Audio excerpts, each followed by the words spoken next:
আসসালামু আলাইকুম viewers. Thumbnail দেখে আশা করি সবাই বুঝতেই পেরে গেছেন যে আমি কোন বিষয় নিয়ে কথা বলতে চাইছি। কথাগুলো অবশ্যই আমার না, তো আমার কথাগুলো ভালো লাগলো তাই আমি আপনাদের সেটা পড়ে শোনাবো। পরকীয়া। পরকীয়া একটা দীর্ঘমেয়াদী প্রসেস।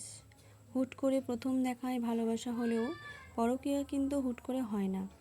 যখন দেখবেন হাই হ্যালো থেকে আপনার কনভারসেশন মিডনাইট অবধি চলে যাচ্ছে, তখন আপনাকে বুঝতে হবে আপনি ভুল।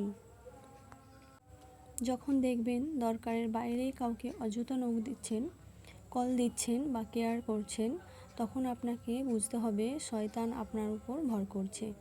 কিন্তু ভুল জানার পরেও, বোঝার পরেও আপনি যখন সেটা কন্টিনিউ করবেন, তখন সেটাকে ঠান্ডা মাথার সিদ্ধান্ত বলে যেতে পারে। পরকীয়া যারা করে তারা ঠান্ডা মাথায় বুঝে শুনেই করে। একজন সমাজ পরিবার তোয়াক্কা না করে পরকীয়া করে, আবার অপরজন সমাজ এবং পরিবারের স্বার্থে সব জেনে বুঝেও মেনে নেয়। তার মানে দায়ভার আপনাদের উভয়ের। ফেসবুক কখনো পরকীয়া ডিভোর্স সমাধানের প্ল্যাটফর্ম হতে পারে না। ফেসবুকে মানুষ আপনাকে জাজ করবে, কয়েকদিন সমালোচনা করবে, আলোচনা করবে এবং একটা মুখ রোচক টপিক হিসাবে দেখবে। তারপর যে যার মতো ব্যস্ত হয়ে যাবে। আপনার জীবন আপনাকেই মেনটেন করতে হবে। তাই এই ধরনের বিষয়গুলা পরিবারকে সাথে নিয়ে সমাধান করুন বা করা উচিত। চারিদিকে যেভাবে পরকীয়া, চিটিং এসব হচ্ছে, এতে করে ইয়াং জেনারেশনের ছেলে মেয়েদের বিয়ের ভীতি ঢুকে গেছে। এটার দায়ভার আমরা এড়াতে পারি না।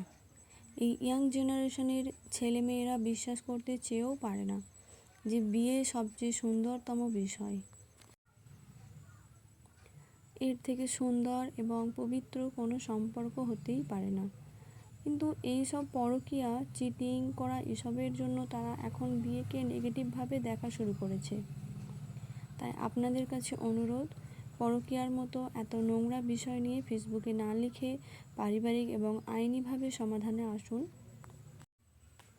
ছেলে মেয়েগুলাকে বুঝতে দিন সবাই পরকীয়া করে না, সবাই এমন চরিত্রহীন হীনা না। যারা এসবের বাইরে, তারা বিবাহিত জীবনে অনেক বেশি ভালো আছে। তারা একটা পজিটিভ ভাইব পাক ভালো কপালদের থেকে। তাদের জীবন থেকে এই বিয়ে ভীতি দূর হোক। আর কত মতামতের ভিন্নতা থাকতে পারে, যেহেতু আমরা আলাদা মানুষ, তাই মত ভিন্ন হলেও আমি আপনার মতামতকে সম্মান জানাই। ব্যাস এটুকুই ছিল এখানের কথাগুলো। আর আমার সেই সব মানুষদের কাছে অনুরোধ, যারা এক নারীতে বা এক পুরুষে আসক্ত থাকতে পারে না, তাদের বিয়ে করে কোনো মেয়ের বা কোনো ছেলের জীবন নষ্ট করার কোনো অধিকার নেই। তারা পরকীয়া করার জন্য অনেক ছেলে বা মেয়ে আছে, সেই সব মানুষদের সঙ্গে জড়িত থাকুন। বিয়ে করে কারোর জীবন নষ্ট করবেন না। কারণ একটা মেয়ে বা একটা ছেলেই জানে তার স্বামী বা তার স্ত্রী পরকীয়া করলে তার কতটা কষ্ট হয়। কথাগুলো ভালো লাগলে অবশ্যই পাশে থাকবে।